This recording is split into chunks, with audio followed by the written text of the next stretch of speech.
Hey, welcome to another episode of Twin Tiers Keto. Today I wanted to talk about what happens when you mess up and you need to get back on. I know it's been a couple weeks since we've done a video.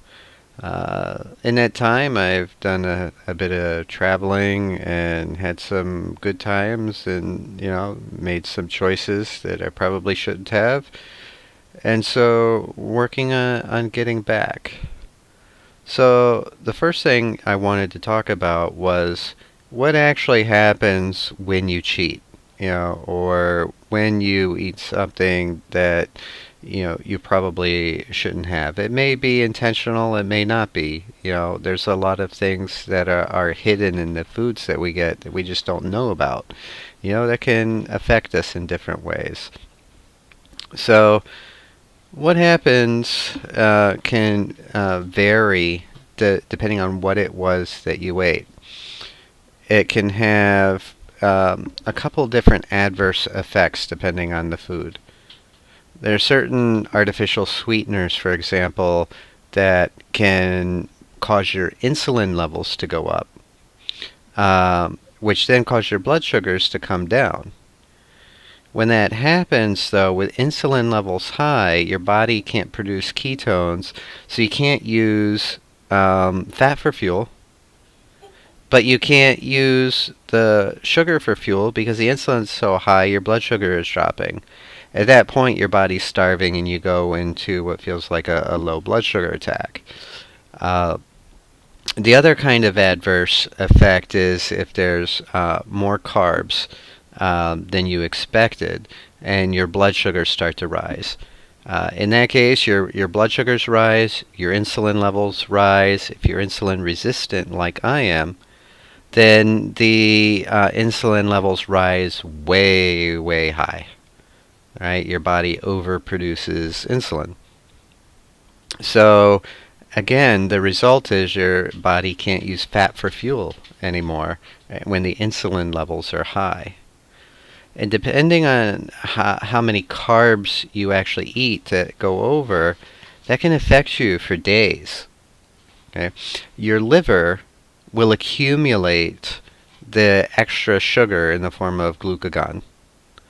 And as your insulin levels lower and your blood sugars lower, your liver will say, oh, your blood sugar is getting low, release some blood sugar, right? Release some glucagon. It gets converted to glucose, and then your blood sugars rise. As your blood sugars rise, so does your insulin, again, overcompensating and blocking again the ability to use fat for fuel. So it's kind of a vicious circle until you can get that glucagon depleted out of the liver. That's why there's like an adaptation period initially when you first go on a ketogenic diet, because it takes time to clear the liver out of all of that sugar. Now, fasting can do that quicker than eating normally, even a ketogenic diet, right? So there are ways that you can minimize the effects. So as you make, different food choices and it affects you different ways, your blood sugars can increase, your liver can start to store that, and it can take days to recover. So what happens? Mentally, you can kind of kick yourself and say, oh, I screwed up. Well, maybe. But you know what? Each day is a new beginning. This is a marathon and not a sprint. This, for me, the ketogenic diet is something that I need to control my diabetes for life. So I'm looking long term. I'm looking 50 years into the future. Right? Over the course of 50 years, law of averages says, if I'm good most of the time, I'm going to have a much better and healthier life. There are going to be times that I mess up. All right? There's going to be times that you mess up. So, one of the sayings that I like, I've heard a number of times, is sometimes you win, sometimes you learn. As long as you learn, you don't lose. So take these opportunities as they come to really take the time to think about the why, right? For me, what I have found out is, especially when I'm jet lagged, in the evenings, I am tired, and when I'm tired, I tend to make poor choices. From that learning, I can start to take steps then to mitigate that problem, right? Make sure it doesn't happen again. So, you need to have that mindset that says every day, every meal, every experience is something that I can learn from. That in itself is going to go a long way in your success, because emotionally you're going to be in a much, much better place. I can say now that, I'm over the jet lag. I'm, not as tired in the evenings now. So, my choices are becoming much better. So, things like that are temporary. Yeah. And I've started a new beginning. My blood sugars, are still running a little high in the 120s in the morning, but they're starting to come down as my liver depletes. All right? So, as long as I don't do anything that will refill my liver, I'll be right back, to normal within a few days. That's the goal, right? I have a goal, I have a plan, and I have learned. These are the things that you can do too.